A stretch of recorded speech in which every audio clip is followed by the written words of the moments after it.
என் அருமை தம்பி தங்கைகளின் உடன் பிறந்தார்கள். நீ என்ன பொறுப்புல இல்ல இல்ல அதை பத்தி எனக்கு கவலை. ஆனால் வேலை செய்யணும். இந்த தேர்தலில் வேலை செய்யணும். எப்படி செய்யணும்? வெறி கொண்டு செய்யணும். ஒரு கோட்பாடு என்ன? வெறி கொண்டு செல்லுங்கள், வெற்றி கண்டு நில்லுங்கள். இந்த முழக்கத்தை திருப்பி சொல்லும். நீ இந்த வாட்டி என்ற தப்பிக்க முடியாது. தலைமையில சேர்க்கணும்னு ஒன்று இருக்குது.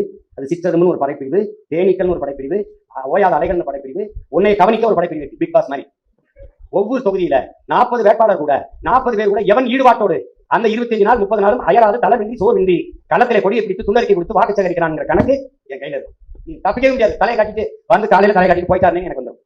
நீ அட்டண்டன்ஸ் போட்டு எஸ்கேப் ஆக முடியாது தம்பி. இது காலேஜ் எல்லாம் கட்டடிச்சு போறது. நான் கவனிச்சிட்டே இருப்பேன்.